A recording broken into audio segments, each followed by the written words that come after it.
नित्यानन्देश्वरसमारम्भां नित्यानन्देश्वरिमध्यमाम् अस्मदाचार्यपर्यन्तां वन्दे गुरुपरम्पराम्. I welcome all the devotees, disciples, samajis, satsangis, Srimahans, Mahans, Tanidars, Kotaris, sitting with us, visitors, viewers, devotees, everyone all over the world. Cities sitting with us in two-way video conferencing, having Nainadiksha, Oklahoma Somanatham, Toronto Kailaya, Tirukkailaya Adinam, Houston Kalahasti Adinam, San Jose Madurai Temple, Hyderabad Gupta Kashi, Seattle Chidambaram Temple, Singapore, Singapuram, Columbus, Sri Lanka, Kuala Lumpur, Varani Adinam, Los Angeles, Arunachala Peetam, Warrington, UK, Indrani, New Jersey, Charlotte, Srisailam, Kathmandu, Nepal, Oman, Sivagangai, Singapore, Singapuram, Ohio Prayag Temple, Guadalupe, Rameshwaram. I welcome all of you with my love and blessings. Again, today I am overflowing with temples.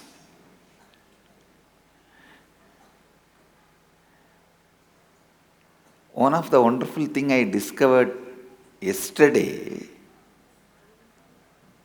please understand, it is not just surprising, it was shocking for me. There were few Cambodian temples completely covered by gold. Please understand, there were few Cambodian temples have been gold sheeted. This is too much. Because those temples are not like any temples you see in India, small temples like Tiruvannamalai temple, Madurai temple, Srirangam temple, not like these small temples. Now what to do? I have to tell the truth. They are not like small temples like Chidambaram temple, Srirangam temple. Now Srirangam temple is for 120 acres. It's too small in front of Angkor Wat temple. Whole Srirangam temple is less than one prakaara of Angkor Wat temple. Just one prakaara. How much effort has gone into one prakaara of Angkor Wat temple? Whole Srirangam temple is smaller than that.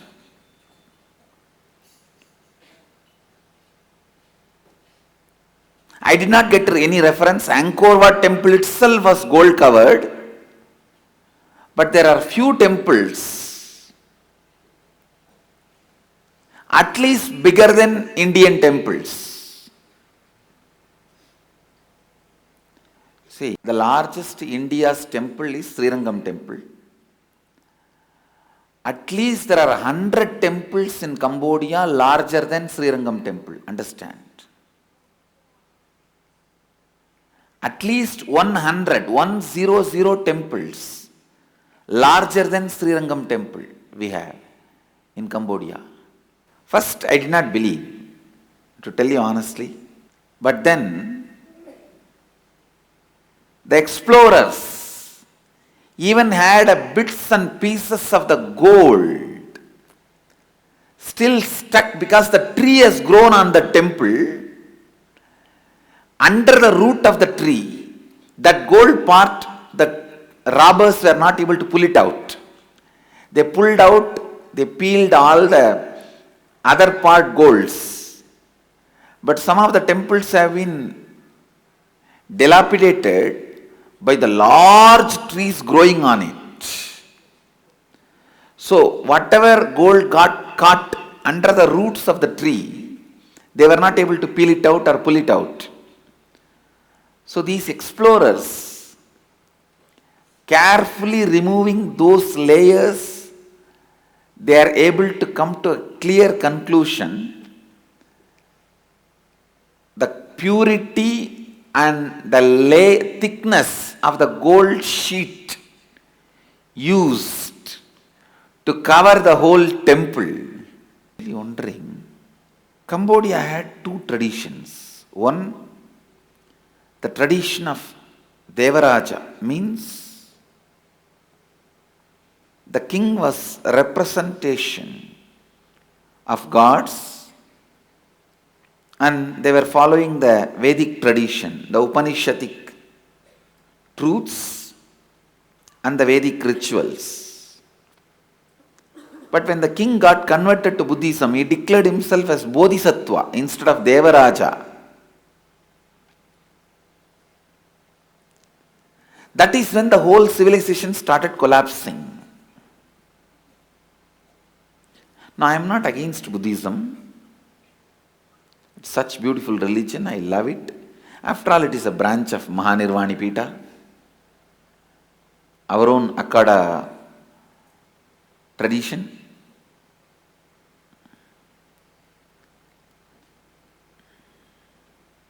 But it was too much centered on sannyas.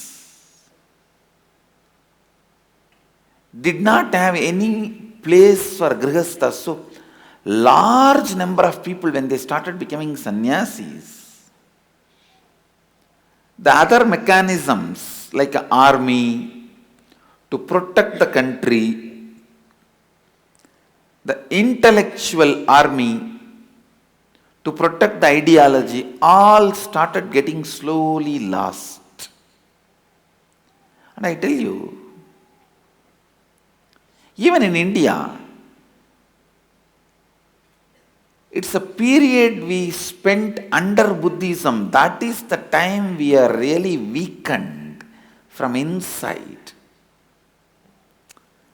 The will to live, will to survive got withered away as a collective consciousness. Understand? The collective consciousness of India lost the will to survive. Because Buddhism is so much otherworldly. It's unfortunate. Such large number of people becoming sannyasis, both physical army and intellectual army, both their will to survive withered away from internally. Please understand, Vedic tradition always had a very innate capability to produce physical army and intellectual army, and both of them have been given a dharmic place in the Vedic tradition.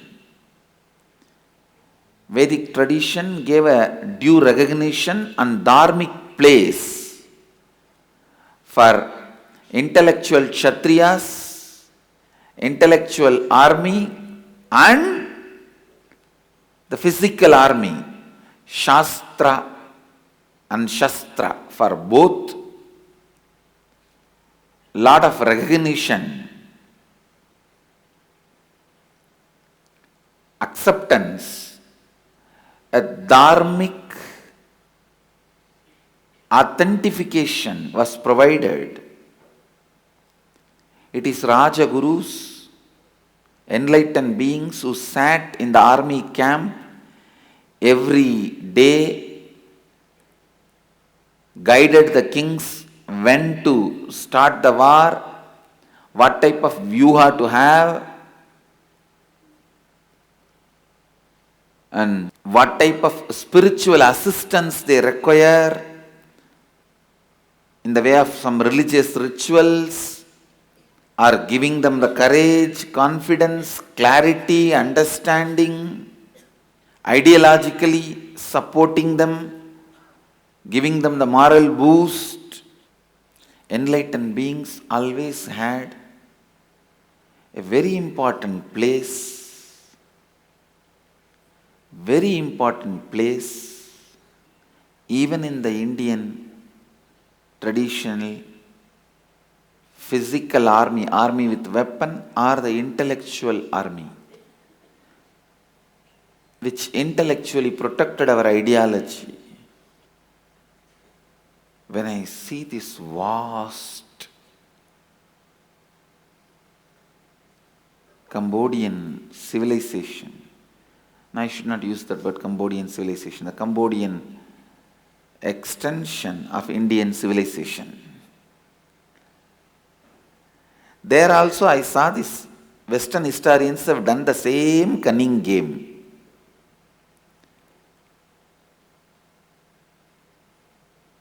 Dating those temples to 10th century, 9th century, 12th century. I think these fellows don't know anything beyond 2000 years. And they can't think anything beyond 6000 years.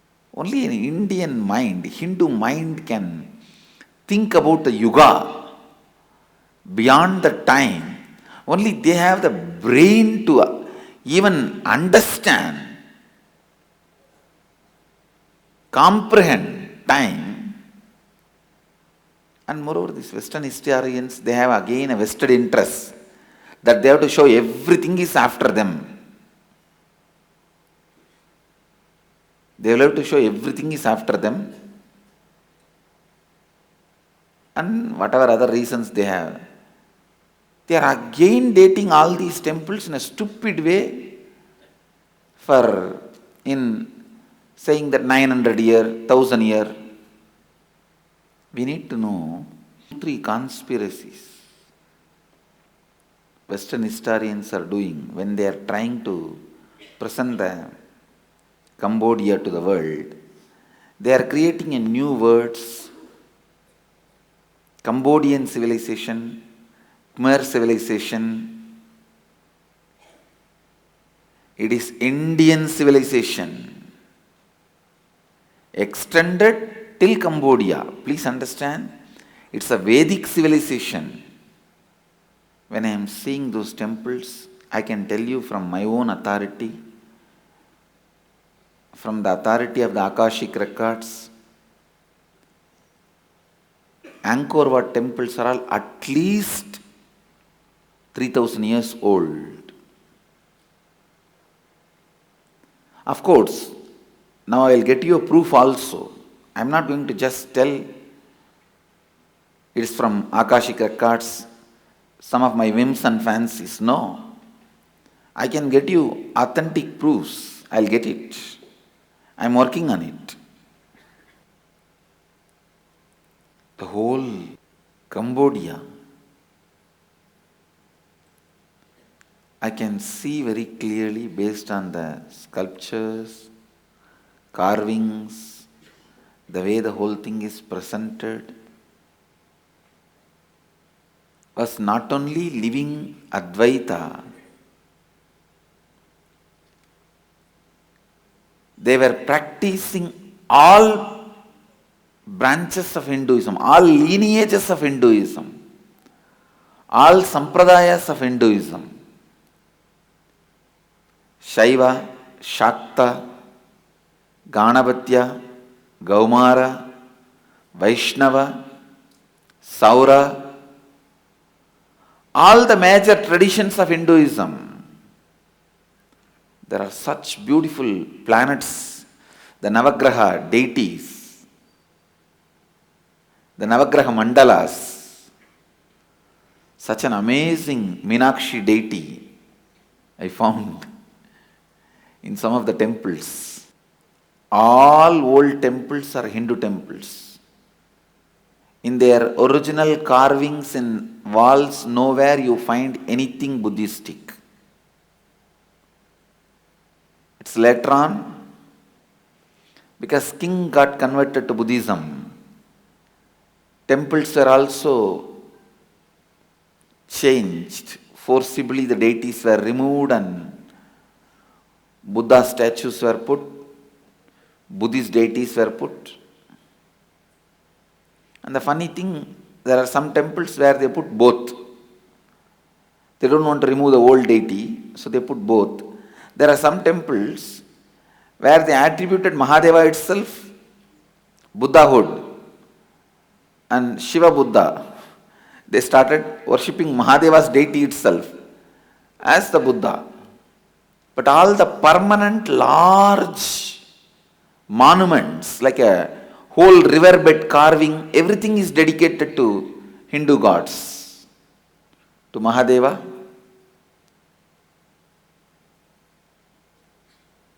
But I don't want to get diverted into the small internal fight we had between Buddhism and Vedic tradition. That is our internal problem. We will solve it.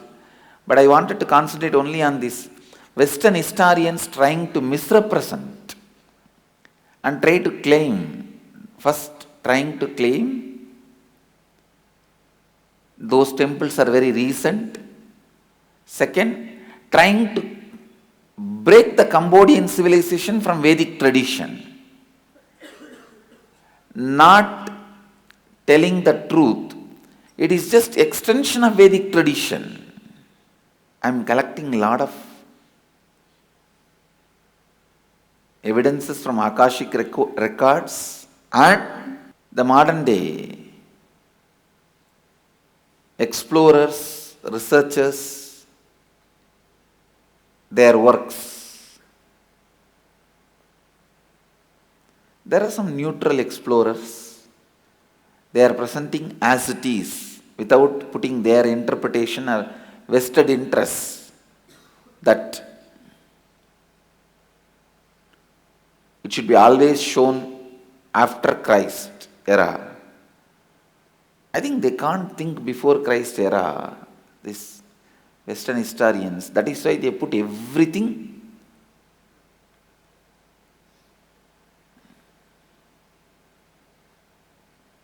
as after Christian era. I think the kind of a temple, still I am searching for words when I visualize the Cambodian temples and try to present it to all you guys. If I have to tell in one word, describe in one word the Cambodian temples, it stands as a success symbol of at least few million people radiating the power of Advaitha in their intellectual, emotional, energy level, muscle memory, biomemory and bioenergy in all levels. At least few million people radiated the power of enlightenment and Advaitha in physical, mental, emotional, psychological, spiritual level. These Cambodian temples are just physical evidence and witness of that civilization which existed once upon a time. Otherwise, neither those physical power is possible,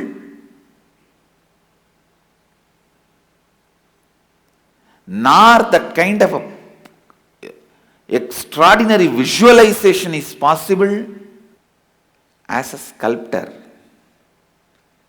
Please understand, as a sculptor, I myself know carving. Tomorrow I will give you some of the insights about these Cambodian temples as a sculptor. From that dimension, I will present some of the facts about these Cambodian temples. I bless you all. Let you all radiate with integrity, authenticity, responsibility, enriching and causing eternal bliss. Nithyananda. Thank you.